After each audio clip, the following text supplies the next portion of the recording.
Hello everyone, how are you? Everything is fine. Okay, एक बार फिर से मैं आपके सामने हाजिर हूँ एक और नया टॉपिक, नया पॉइंट लेके। Second chapter of political science, class 12th, the end of bipolarity. और उसका जो पॉइंट था जो हमने पिछली वीडियो में डिस्कस किया, कॉन्सिक्वेंसेज ऑफ शॉक थेरेपी। उससे प्रीवियस वीडियो में हमने शॉक थेरेपी को समझा कि वो क्या थी, किस तरह से उसको अप्लाई या इम्प्लीमेंट किया गया। तो उसके बाद में जब ये सारा घटनाक्रम या सारी हैपनिंग हो गई और इन द ईयर ऑफ 1991 जो सोवियत यूनियन था उसका डिसइंटीग्रेशन भी हो गया, उसके बाद का जो environment all over the world बना, या वो जो सोवियत कंट्रीज थे जो कि सोवियत यूनियन से अपार्ट हुए या अलग हुए, 15 ऐसे देश थे, 15 ऐसे कंट्रीज थे जो सोवियत यूनियन से अलग होके उन्होंने अपनी जो इंडिपेंडेंस थी उसको अनाउंस किया, डिक्लेयर किया। तो उसके बाद का जो एनवायरनमेंट या जो हैपनिंग्स थी वो किस तरह से चली, कौन कौन से कन्फ्लिक्ट्स या टेंशन उस एरिया में या उस रीजन में क्रिएट हुए, उनके बारे में डिस्कशन करते हैं। और उसके बाद में चलते हैं उस कन्फ्लिक्ट का या उस पूरे के पूरे घटनाक्रम का भारत पे क्या इम्पैक्ट पड़ा। और जब सोवियत यूनियन था तब भारत के साथ में उसके रिलेशन कैसे थे, इंडिया के साथ में रिलेशन कैसे थे। और आफ्टर द डिसइंटीग्रेशन, विघटन के बाद में जो सोवियत कंट्रीज थे, केवल रशिया ही नहीं, रशिया से अलग होने के बाद में जो 15 देश बने, उनके साथ में भारत का रिलेशन या भारत की जो फॉरेन रिलेशनशिप थी वो कैसी रही, उसके बारे में इस चैप्टर के एंड में हम डिस्कस करने वाले हैं। उसके बाद में इसकी टाइमलाइन पढ़ेंगे बाइपोलरिटी की, द एंड ऑफ बाइपोलरिटी की। तो ये सारी चीज़ें हो जाएंगी क्लियर। और जैसे ही टाइमलाइन पूरी हो जाएगी या फिर भारत के साथ में उन सोवियत कंट्रीज के रिलेशन कैसे रहे आफ्टर द डिसइंटीग्रेशन, वो इस चैप्टर का लास्ट पॉइंट होगा। तो उसके बारे में मे भी अपन डिस्कस करेंगे इन द नेक्स्ट वीडियो। फिलहाल अपन चलते हैं इस वीडियो में आफ्टर द शॉक थेरेपी, आघात चिकित्सा के बाद में जो टेंशन्स या कन्फ्लिक्ट्स क्रिएट हुए, जो तनाव या संघर्ष क्रिएट हुए उस रीजन में, सोवियत रीजन में, वो कैसे कैसे उनकी जो टाइमलाइन थी वो चली या किस तरह से वो हैपन हुए, उसके बारे में आज के वीडियो में अपन डिस्कस करने वाले हैं। तो इससे पहले कि डिस्कशन स्टार्ट हो, आप पढ़ना शुरू करें, फटाफट आप सब्सक्राइब कर दीजिए और शेयर भी कर दीजिए। पॉलिटिकल साइंस पढ़ने का एक स्पेसिफाइड वे है। आप जैसा कि इस नए मॉडर्न एज में ये ट्रेंड चल रहा है कि सब कुछ हमें शॉर्ट में चाहिए, हम कम से कम पढ़ें और ज़्यादा से ज़्यादा मार्क्स मिले हमें।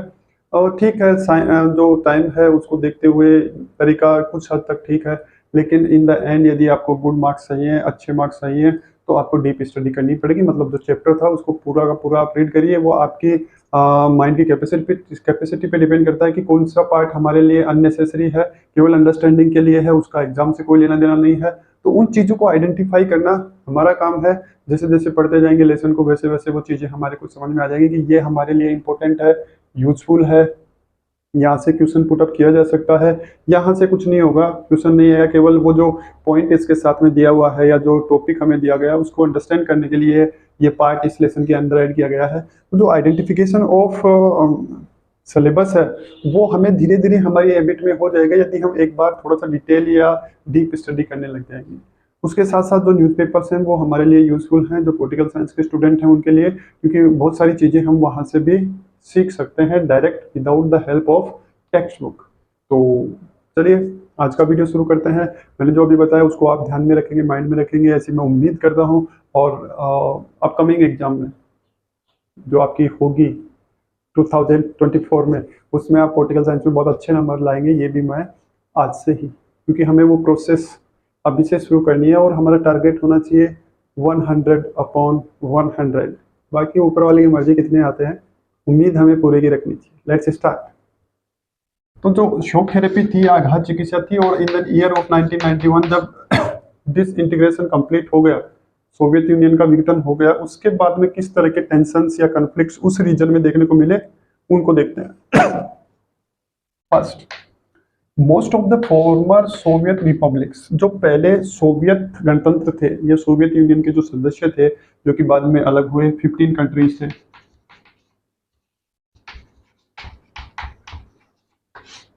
are engaged to conflicts and many have had civil wars and revolt।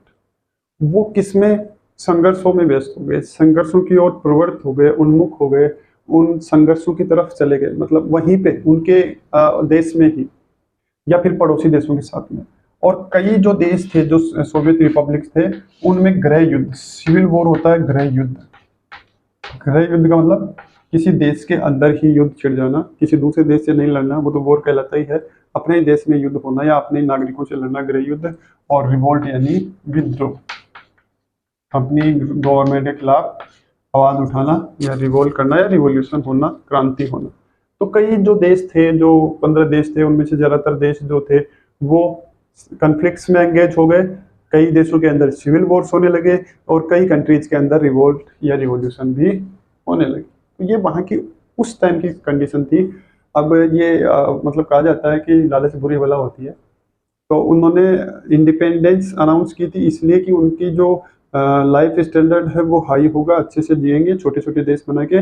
लेकिन हुआ उल्टा, उनका जीना जो था वो मुश्किल हो गया वहाँ, सिविल वॉर्स की वजह से या रिवोल्यूशंस की वजह से या कॉन्फ्लिक्ट्स की वजह से, जैसा भी था।